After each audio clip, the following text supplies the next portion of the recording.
in chapter 1.1 to 1.2, they are talking of the faculty, which is whatever we use to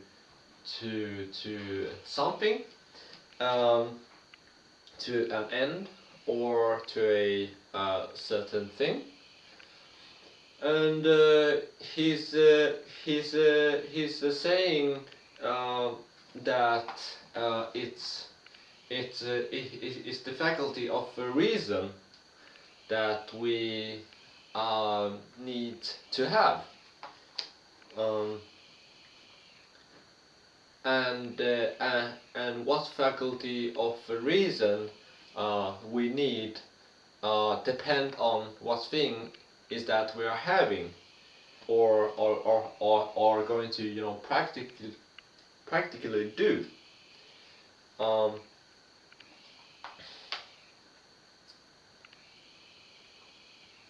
and then here going into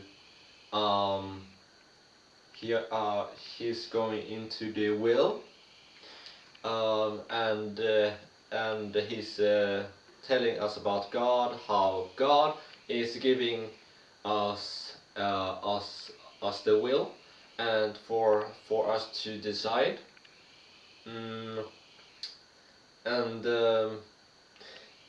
the will, we need to use our you can say faculty of reason to decide what is it that we take interest upon, or what is it that we want to um, take this into ourselves, or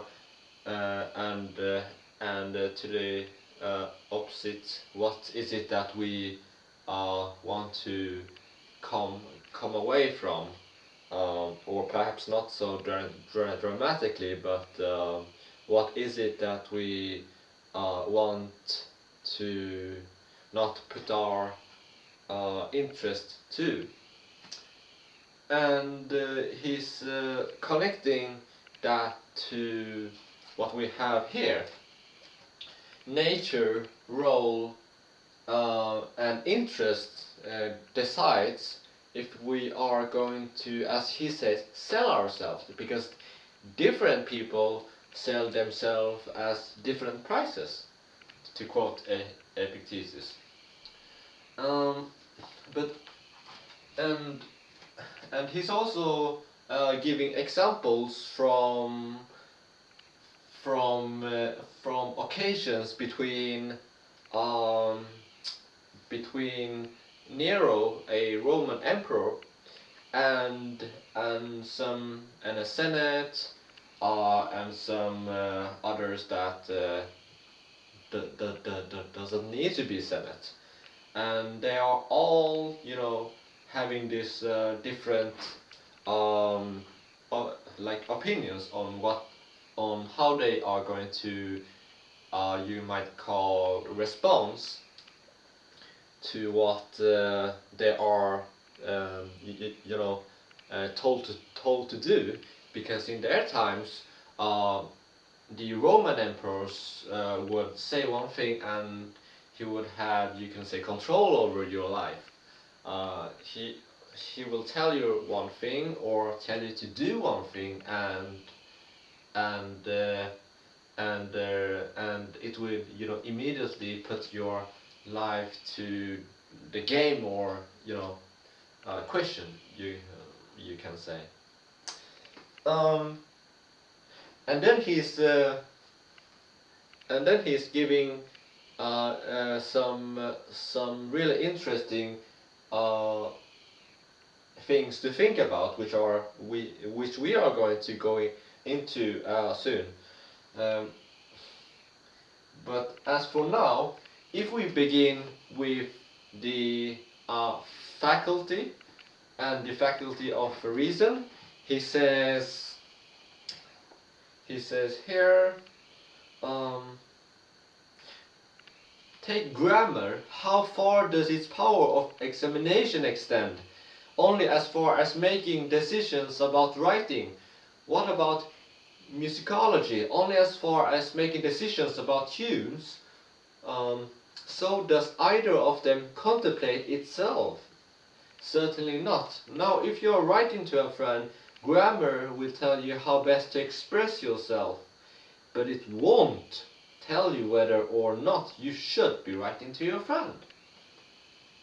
So notice here, that's another goal you can say, um, and it goes on saying, it's the same with musicology and tunes. It won't tell you whether now is the time for you to be singing and playing the lyre, or whether at this moment you should be neither singing nor playing the lyre. And then he's saying,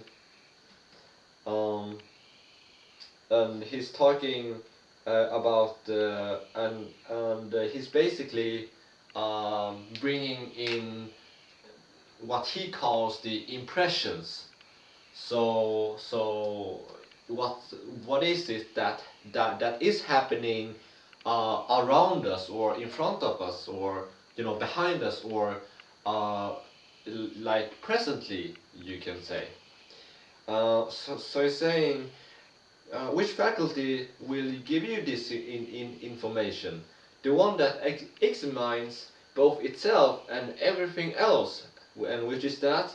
The faculty of reason, because it is the only one we have been granted that considers both itself, what it is, what it's capable of, what value it comes with, and all the other faculties. What else is it that tells you gold is beautiful? It isn't the gold itself. It must be the faculty that makes use of the impressions. Is there anything else that decides about musicology, grammar, like things we recently mentioned, and all the other faculties that assesses their uses and shows when it is right for them? No, there's not, he says.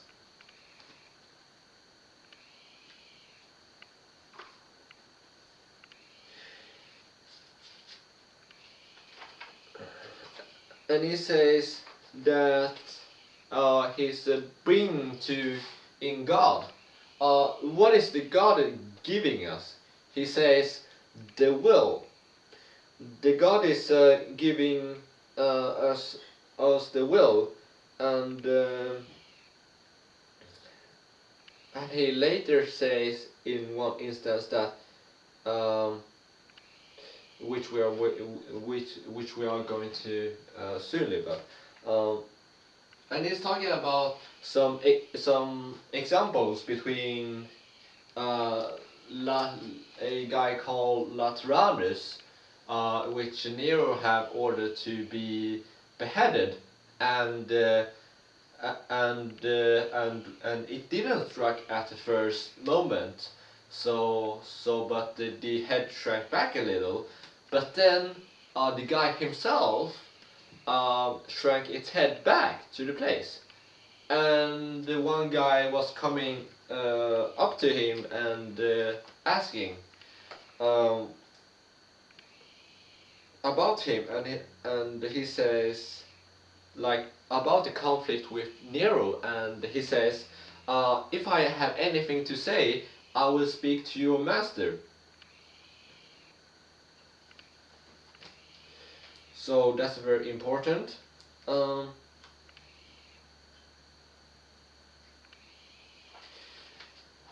he's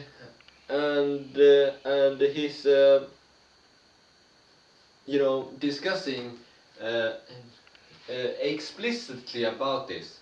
And he's saying, if I have to die, do I have to die moaning and groaning as well? Do I have to complain about it? And if I am not going to die, if I'm going to be sent into exile with a house to live in, you can think of. Like coming away from my land, my own land. you could also say. Is there anything stopping me from, with a smile, joyful and content? And he's saying, divulge your secrets, I refuse, because that is up to me. I will clap you in irons. What are you talking about, man? You will shackle my leg, but not even Zeus can conquer my will. And remember, Zeus was the one who's giving us the will. Um, but it is ours to decide with what we are going to put to use with our will. Um,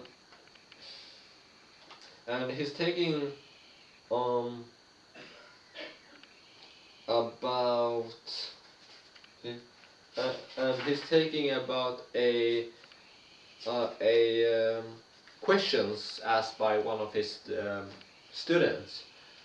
Um, what if let's say I take out somebody's chamber pot? Is it for me to do it or not?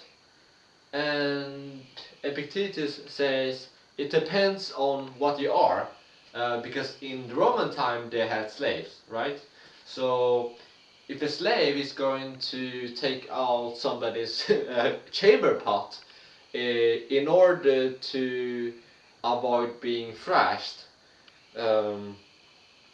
or as he says, thrashed and denied food, then he should perhaps do it. Because why? Because it is in his interest. Uh, and he's saying, but what about you, Epictetus? What if you're being questioned that question? And he's saying,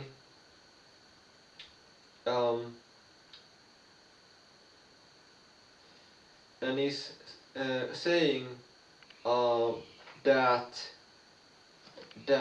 he prefer to have food rather than not to have food, and he's prefer to being less thrashed than being much thrashed,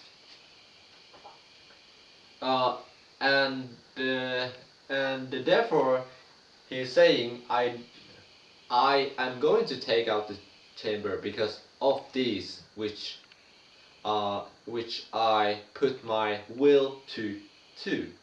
Um, but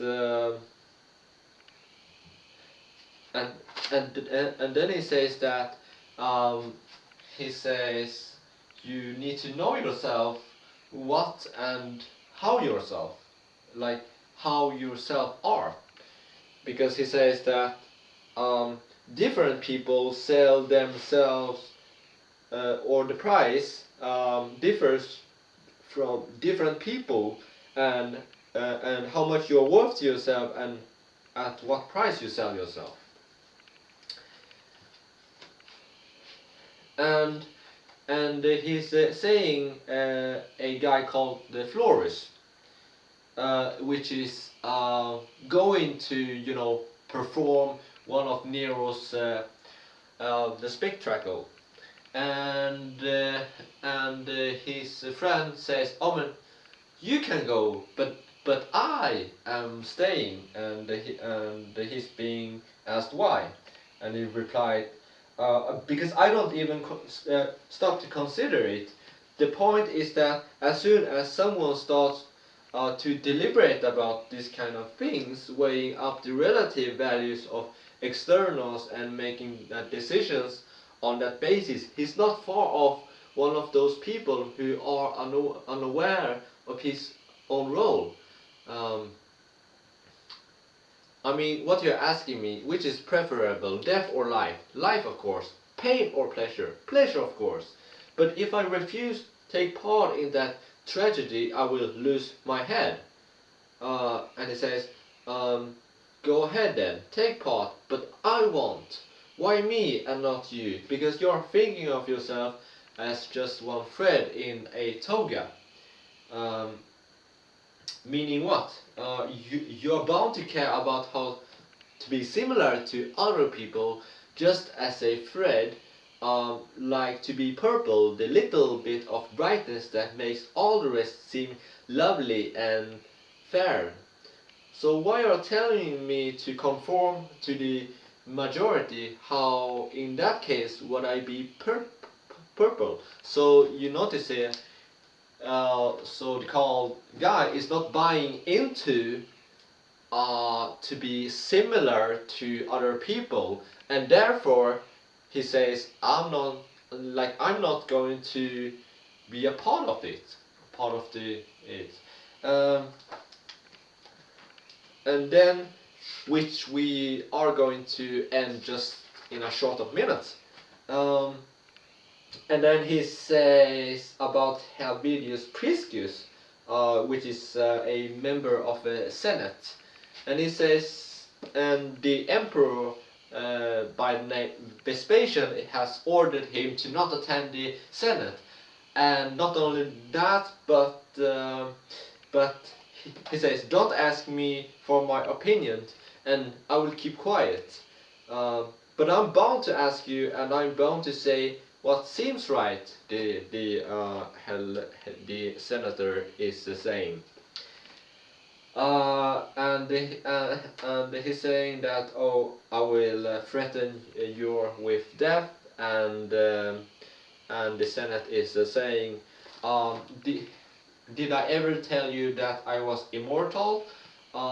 You do your job and I will do mine. Yours is to put me to death, and mine is to die fearlessly. Yours is to send me into exile, and mine to leave without grieving. So notice here that this guy or they are talking about a guy who not only, you know,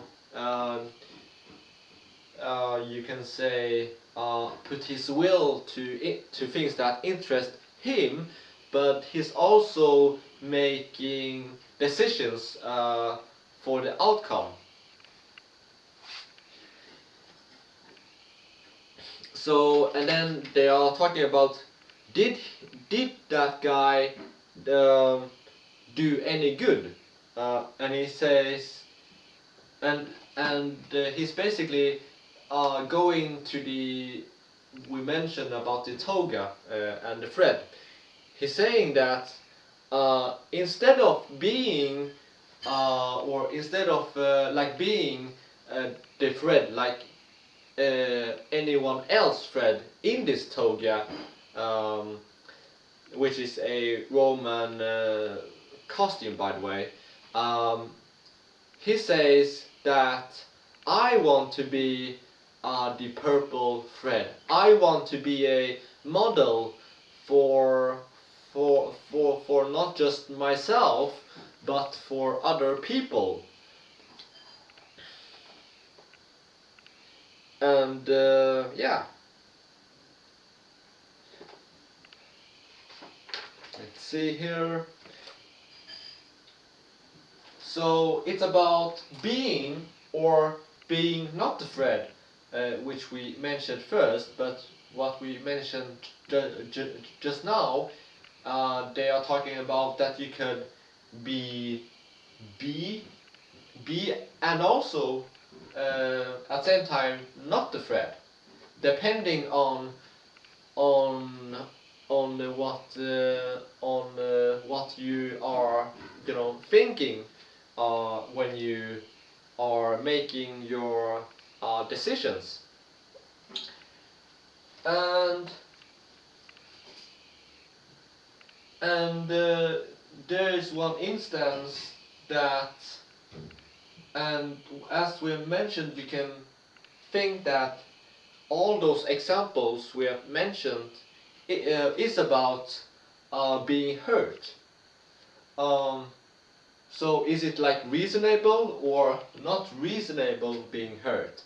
And and and you can take some things into your will, or you need to use or reason, or have faculty of reason, and then you have to you might say do something according to the nature, because uh, they say um, that you need to practice your faculty of reason, and it says that the good and the bad differs from one person to another, and therefore uh, there is no, good and bad, but to have good and bad, you have to have a good understanding of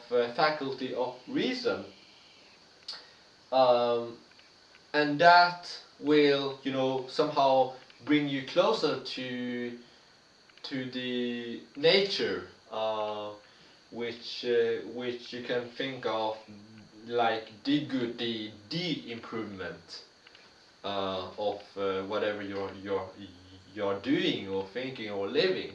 Um, and he says, like, whatever your role is, you need to sell yourself in different prices, or sometimes you don't need to, sell at all. For example, he's taking up this example about the Olympian who lost, or he, as it says here, a similar case is that of the athlete who was likely to die if his genitals weren't amputated. His brother, who was a philosopher, came up to him and said, "All right, brother, what is going to be? Um, do we cut off the affected parts and carry on going to be the gymnasium?" Um, but the athlete refused and submit the operation, and instead of remained true to himself and died. And you might ask, what do they say about that? This thing, uh, and he says, um, someone else might have let himself be decapitated if he could have lived headless. This is what it is to act in accordance with one's role, and this is the degree of impotence it has for those who habitually take these aspects of themselves into account in their deliberations.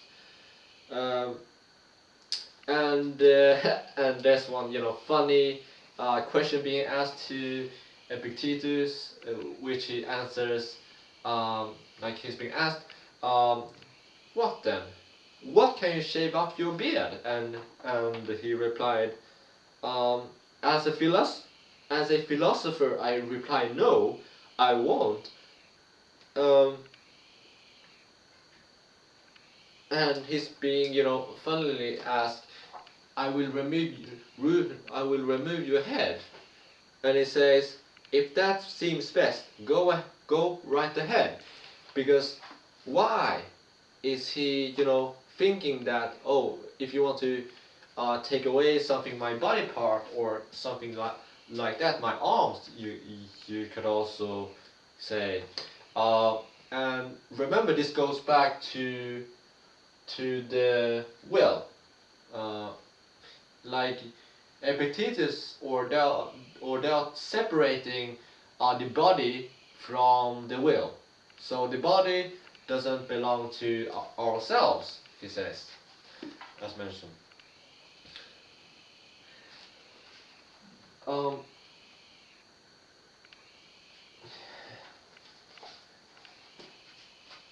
and he goes on saying, he says that, okay, um,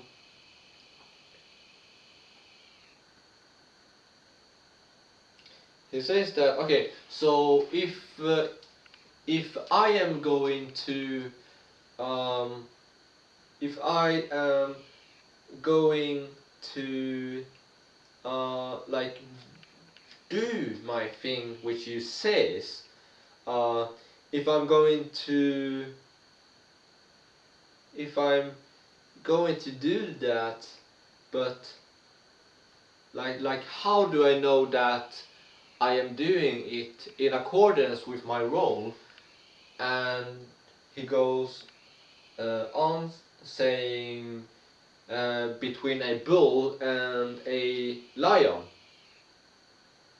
Like when the lion approaches, the bull is, standing up.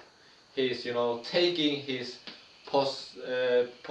positions against the lion. Uh, and he goes on saying that, um, like, likewise, a bull um, stands up against that lion. So does a us human. And but the difference is that we human don't or isn't like a bull, right? So he says we human needs to exercise. We need to, as he says, train train in the winter, because and where does this idea come from? It comes from the Roman thinking about, because the Roman soldiers were battling against the other tribes. So, but when winter comes, they see it as a disadvantage to go on further. So they use the winter to, exercise and for the upcoming year. Uh, and then he's receiving then someone else is asking him another question. Okay, so if that's the case, um, so if we are equipped, for nature, for greatness, how come it that some people, aren't, good, or doesn't, achieve? And he says, does every horse turn out swift? Does hound become a good hunter? Well, then am I to stop trying just because I lack natural ability? Perish the thought. Um, and he says to himself that I won't be as great as Socrates, um, and and he but he uh, I'm not or he won't be bad as Milo. Milo is he's a figure uh, from a story uh, that is, yeah. So Milo is a story. Um, Milo is basically a gymnasium, you can call. So he, wrestles with, bodies and so on. And he says that he can never be, or he perhaps mean that he can never, be on the same level as him, but he can, but that doesn't have to mean that he doesn't care of his body or body, yeah. And he's saying, what about Croesus, which owned a city before the Persian Empire took over. So Croesus had his city, and he's enjoying it, but eventually he lost it, as it says. And Croesus, like Epictetus, would never have possessions like in measure to that Croesus, but that doesn't have to mean he don't, care for his possessions. So he says about that. Yeah. So, and to end this, he's saying that look, or one thing to to think about is that um, should nature act as a guidance, um, because they believed so.